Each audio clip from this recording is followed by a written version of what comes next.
大家好，歡迎返嚟我哋嘅 JAL 頻道，為大家示範聽晚煮乜好。今日我哋要同大家分享一道冷盤小食——醉酒鴨舌。新嘅一年，首先祝大家事事順利。呢一款絕對係新年嘅首選冷盤，方便簡單，一齊睇下點整啊！材料都好簡單，詳細資料呢我會放喺資訊欄嗰度俾大家。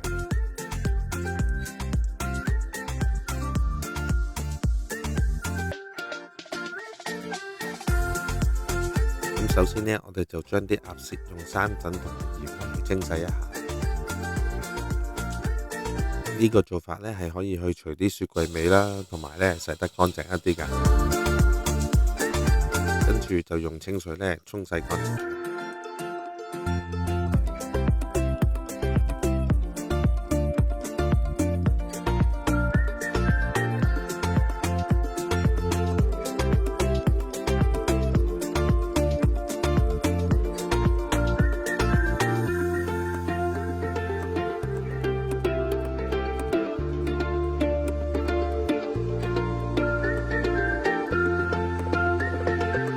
喺呢個時候呢，可以預備一鍋水，大約1公升，幾次呢就用水浸透，跟住將已經清洗好嘅花椒、八角、黨參、薑同埋蔥呢一齊擺晒落去。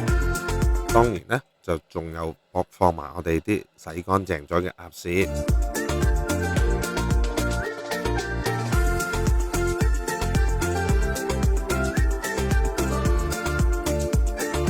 加入大約1茶匙嘅鹽，冚蓋大滾之後5分鐘呢就可以撈起㗎喇。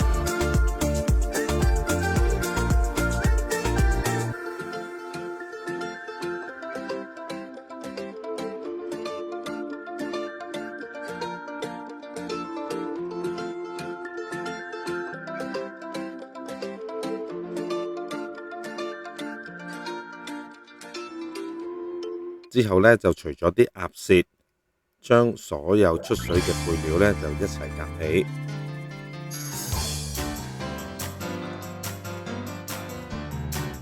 之後就預備1碗食用嘅水，加入冰塊，再將我哋嘅鴨舌放入去，浸大約5至10分鐘就可以撈起。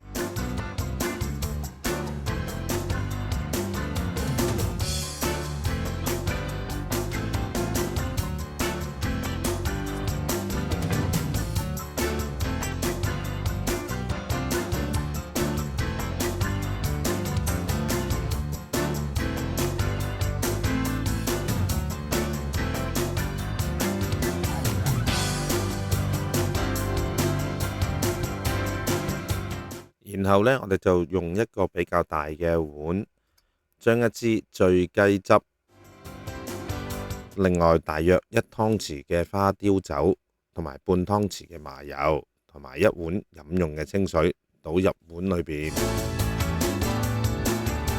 記得攪勻同埋試味，之後就可以將我哋嘅鴨舌放入去啦。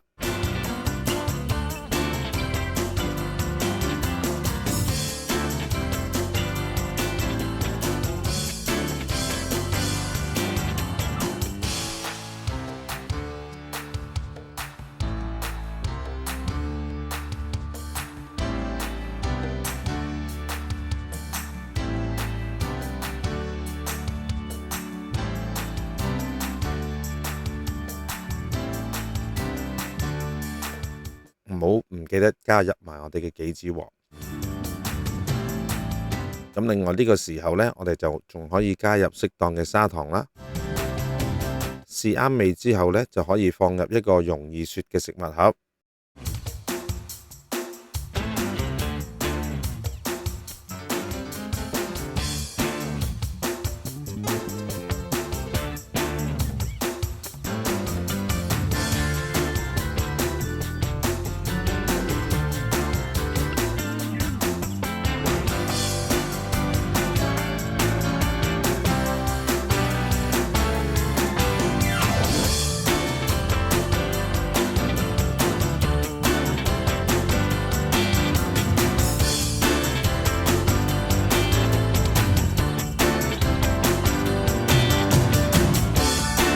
封好蓋之後，放入雪櫃浸大約3個鐘頭或以上。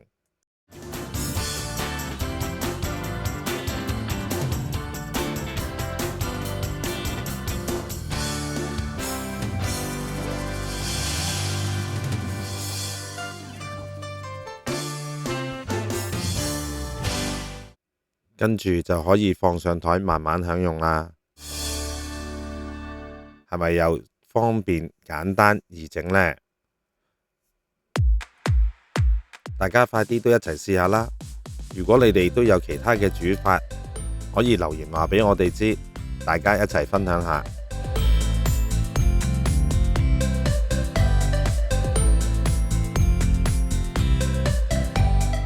如果你哋都鍾意今日呢一個醉酒鴨舌，記得 like、share 同埋訂閱我哋嘅頻道，仲要記得撳埋隔離嘅小鈴鐺，咁我哋下一次有新片嘅時候呢，你就會第一時間收到噶啦。好啦，再次多謝大家，下次繼續同大家分享聽晚煮乜好，拜拜。